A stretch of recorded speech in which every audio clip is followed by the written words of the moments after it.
enjoy your singleness. Enjoy this time. Enjoy it, man. Like if you want to walk around your house wearing just your boxers, do it. Hi everyone, my name is Elizabeth. And my name is Ugo. And welcome to another episode as we continue to capture the excitement, the challenges, and the journey of the youth. That's right. And today we're going to be talking about singleness, being single, and what you should be doing in this phase of your life. 5 things. 5 things you should be doing in this phase of your life as a single. First one, find the things that make you happy. Realize that you can't find happiness in somebody else. And I know this is kind of, it rolls out of tongue, like it's easy. I know that I was single too. I believe you were single too, right? Yes, but you make me happy, babe. No, I don't. So, there's so much that goes into a relationship, whether it's marriage or it's just a dating relationship, that it's important not to look at other people who are married, other people who are already in a relationship, and assume that the people who are happy in the relationship are happy because their partner makes them happy. Right. It's important that you be your own source of happiness, right? Because what that ends up causing in your relationship when you get into one is you tend to depend on somebody else, on whoever it is, to make you happy, and then they're gonna burn out after a while of giving. Right. So you cannot be dependent on your partner for your point of contentment or happiness. You should not. I mean, because they are going to go out of their way to make you happy, but it shouldn't be something that is a continuous, every single day they're outpouring into you. Because the truth is, your spouse is going to piss you off. Yeah. Matter of fact, some days they might make it their mission to frustrate the living bleep bleep out of you, okay? Yeah. And if you are wondering what bleep bleep is, don't worry about it. If you ain't got it figured out, you don't need to know. But honestly, like, you're going to go through those moments and the periods of like the highs and the lows, and in those periods you have to have your corner of serenity. You have to have that thing that you can go to that actually just, it brings you joy within, no matter what situation you're going through. You want to tell them yours? I like to go to the movies by myself. So she used to make that a habit that every now and then she would go to the movies. He thought I was weird. Binge watch. I mean, who does that, right? But it makes her happy. So she goes to go binge watch some chick flick and cry. Probably goes in there with whipped cream all by herself. Really? You know, and a little comfy. I just want to let you know a little comfy blanket. You are offending women everywhere right now, because there are a lot of women out there, probably some men also, that like to go to the movies by themselves. With a blanket and whipped cream. I'm so sorry. I like to go with my blanket because I like to stay warm. Those movie theaters are cold, okay? And plus I drink a slushie in the movies. Gotta keep warm somehow. Okay, well the point is, you know, there's this thing that just happened in mainstream culture where, you know, we're talking about entanglement, and the outcome of the whole entangling process was the conclusion that happiness can only come from yourself. Like in a marriage, you can't depend on someone else to make you happy. So we're saying, don't wait till you're in a relationship to find out what makes you happy. Okay, that's number 1. Number 2, hobbies. So develop hobbies. Those who can't do, teach. That's got nothing to do with hobbies. Yeah, it doesn't mean anything. Okay, so I just felt like saying that. So find the things that you can do to take the edge off, like sports, like like reading, like traveling. But it's really important, and it's really good that you have some activities and things that you develop while you're still single that you could enjoy with your partner. Yes. But it could also be something that you do by yourself, and it'll be a way for you to unplug from your relationship for a second and recharge, and then bring yourself back in all fresh. Yes. So a lot of people, when they get married, think that it's gonna be you and your partner like 24/7 on top of each other, 7 days a week. That's what 24/7 means. Anyway, They think that it's gonna be you and your partner on top of each other, and honestly, it's not that, because like we said in the first part. Let me clarify. You do get on top of each other. Hey, we're talking to single people. Oh, okay. Don't get me in trouble. Okay? All right.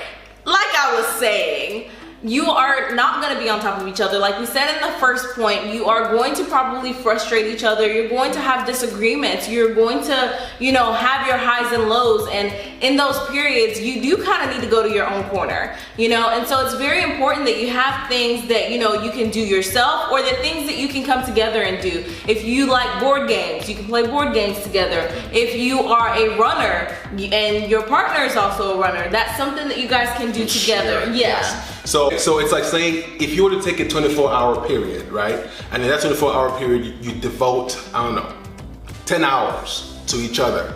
You play together, say it's a weekend, you play together, you have so much fun together for 10 hours, right? And you allocate, another 6 hours, 7 hours for sleep?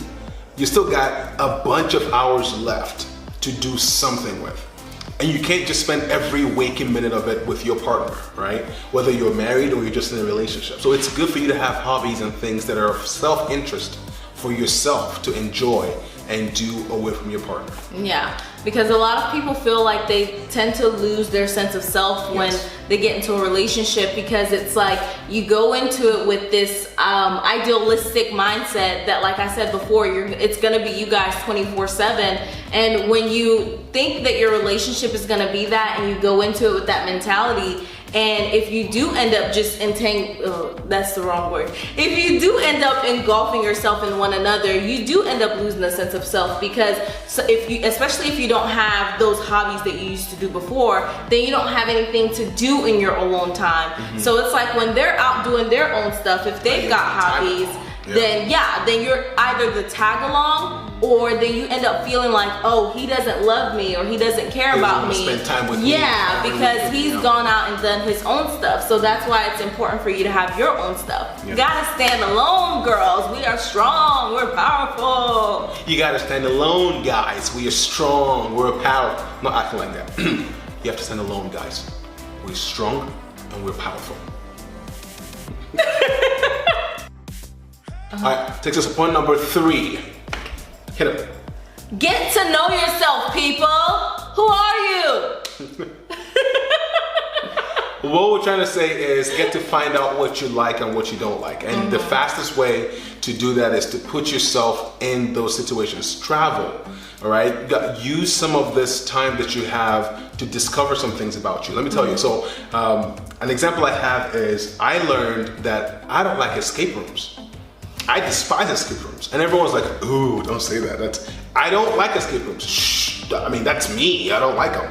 And I learned that by just doing it. I was like, this is so much pressure. Like, so much time. I can't think. I can't calculate. I can't strategize. I have to do. Oh, boom, you've blown up the world. So that's definitely a hobby that we do not have together. Yeah, okay? She likes escape rooms. Take me to an escape room. Let's have some fun. Yeah.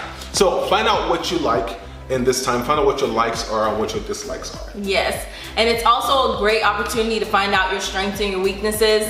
I've learned that I am a conflict avoider, okay? I do not like conflict. If you get all up in my face, it's gonna take me a minute to come back at you with a comeback, okay? However, I learned this while I was single, and it was something that I was working on, and even in our marriage, it's something that I'm continuously working on. Each and every single day is an opportunity for self-discovery. One of the things that I like is journaling, because I feel like it gives you an opportunity to just kind of put yourself out there and process, the things that you're going through, the things that you have gone through, and it gives you an opportunity to just kind of look at yourself almost like in a different light. It's weird, because even though you're the one that wrote it, when you go back and read it, it's like, oh wow. You capture your growth journey. So when you go back and read what you wrote 3 years ago, you're like, dang, I thought that was important. Life has changed, right? So last thing that I want to talk about, this is more so for the guys, is, and I say it's for the guys not because it doesn't apply to ladies as well, but really figure out where you're going in this time. Create a 5-year plan for yourself in the different areas of your life. So in 5 years, 5 to 10 years, what do you want to be in your career? What do you want to be with your life? Do you want to start a business? Do you want to own a business? Or do you want to work for somebody forever? If you do, how far out do you want to go? Where do you want your significant other to go with you? So you can't take somebody on a journey if you don't know where you're going, right? And that's one of the things that ladies ask all the time in a relationship. After a while, they start asking you, so where are we going? Where are we going with this? Where is this headed? If you don't know, you couldn't really tell them. So use this time to figure out where you want to take this ship that you're going to eventually steer where you want to take it. Yes, agreed. So point number 4. Figure out your life's mission. This is a great opportunity when you are single to figure out what it is that you are meant to do on this earth, whose lives you are meant to touch and impact. When you are single, you have so much more free time on your hands. You are not committed to someone else. You are not thinking about someone else's feelings. You don't really have someone else to take into consideration. Now, I'm not talking about like your family. We've still got our family, we've got our siblings. But when you're sharing your life with someone else, that's a partner that you have to take into consideration with any action that you're going to take or any decision that you're gonna make. So it's a very good time for you to figure out, okay, what do I wanna do? Do I wanna be working with children? Do I want to work in healthcare? Do I want to, open an orphanage, a daycare? Do I want to do something in education? It's a very good time for you to discover that, because then when you enter a partnership, it's not you just tagging along with someone else's life mission who has already taken the opportunity to discover that for themselves. Okay, so this begs the question, how do you discover your life mission? We are working on some resources that we're going to make available to everybody soon. It's going to be in the 4th quarter of this year sometime that we're going to make it available, and when it's ready and okay to be shared with the world, we will let you know. But it is possible for you to go on this journey of discovering what your mission on the earth is. Why did God give you life? Like, why are you on the earth? What are you on the earth to do? And it's good for you to find that out. Use this time to find that out before you get into a relationship. Like Wifey said, once you're in a relationship, dynamics change. So if you don't have a sense of self before coming into it, you tend to lose whatever little stuff you have. Was that deep? Yes, that was very deep. Just one last point to that. When you do take an opportunity to discover your life's mission when you're single, it's easier for you and your partner to help build each other up in that life mission versus, once again, you just being a tag along and following someone else and not really having a sense of self in that relationship almost. And it's also a very amazing tool for you to screen out who qualifies to be with you and who doesn't. It's all based on where you're going. Okay, so they gotta be cute. They're cute. Ew! Oh my God. 5. All right, number 5. Hit them. Point number 5. Enjoy your singleness. Enjoy this time. Enjoy it, man. Like, if you want to walk around your house wearing just your boxers, do it. This is the time for you to let loose, do whatever the heck you want to do with yourself, and not have to worry about anybody else telling you, oh wow, go put on some clothes. We had a friend who asked us, how do you go from being single to just sharing your space with someone else? And that's why we are telling you, single people, enjoy the opportunity that you get to have and just you being in your own space. You keeping the house the way that you want it. Your things are put away the way that you like it. Might I say, because you leave your things however you want them and meet them where you left them. Because once you get married, that may not be so. Yeah, that will not be so. Yeah, but it's so beautiful though, because it will eventually happen. So it might not happen as fast as you want it to, but it will happen. I can guarantee you're gonna look back at these days when you're single and ask yourself, man, where did all that time go? So while you have it, enjoy it. Yes. Right? Stay out as long as you want to stay out. Travel whenever you want to travel. Like, walk around without without your chapstick, so your lips are all ashy, however you want to. Or without lotion. Oh, without lotion. You feel like your feet ashy, leave your feet ashy. It's cool. And burn your carpet. Yeah.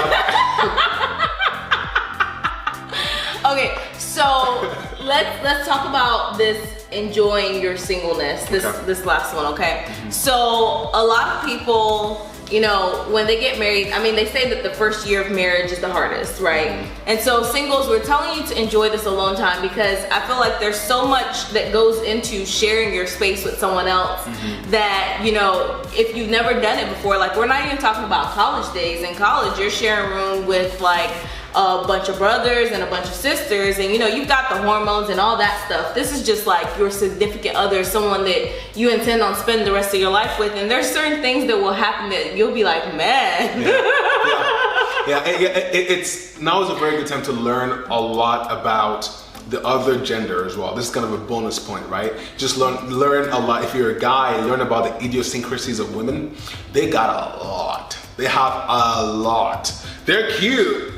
They got to laugh together, but when they don't, oh my goodness. So I believe that what my husband is trying to say. I said what I was trying to say. My name is Hugo and I approve this message. Yes. So, and just talking about, you know, like sharing your space, like I feel like we're two completely different people. And I mean, thank God, because, you know, anyway, thank God.